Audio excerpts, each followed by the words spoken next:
ہمارے لیے معیار امام خمینی کے افکار ہیں، چونکہ امام خمینی کے افکار اللہ کی کتاب کی ترجمانی ہیں،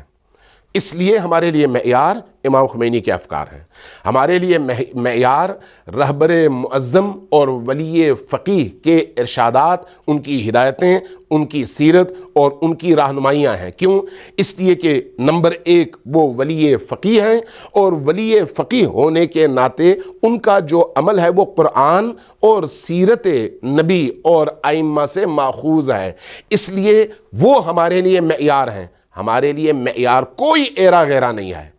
کوئی تنظیم نہیں ہے، کوئی شخص اور شخصیت نہیں ہے جو ان ہستیوں کی راہ میں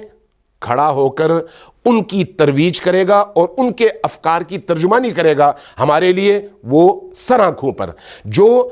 اس راہ سے انحراف کرے گا، چاہے اس نے میرے اس لباس کو پہنا ہوا ہو،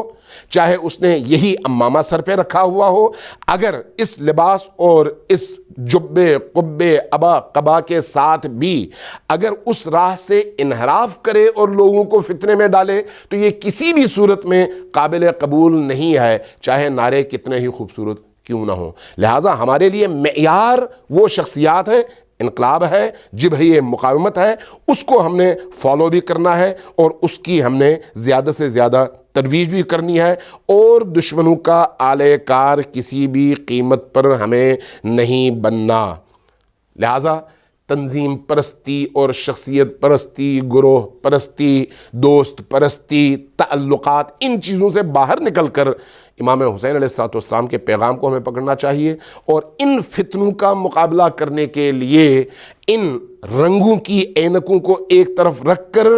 ولی فقیہ کے افکار کو اور ان کی ہدایتوں کو سمجھنا چاہیے۔ آپ کے پاس اس وقت ولی فقیہ کی ویب سائٹ موجود ہے، جس موضوع پر چاہیں آپ وہاں پر سے وہ موضوعات اٹھا سکتے ہیں اور دیکھ سکتے ہیں کہ ولی فقیہ کی نظر اور ان کی سیرت کیا ہے، اور گزشتہ 30 سالوں میں حضرت آیت اللہ العظمیٰ امام خامنئی کی سیرت اس طرح کے تمام فتنوں میں کیا رہی، اس کو اگر ہم نے معیار بنایا تو یقین جانیے ہماری نجات کے لیے یہ کافی ہے۔ معیار اللہ اور رسول کی اطاعت کرنے اور ان کے پیغام کو زندہ شکل میں ہم تک پہنچانے والی وہ ہستیاں ہیں، آج کے معاصر ہستیاں، جن کو امام خمینی اور امام خامنئی کہا جاتا ہے۔ اللہ تبارک و تعالی ہمیں ان دونوں معیارات کو آج کے دور میں مضبوطی کے ساتھ پکڑنے کی توفیق عطا فرمائے۔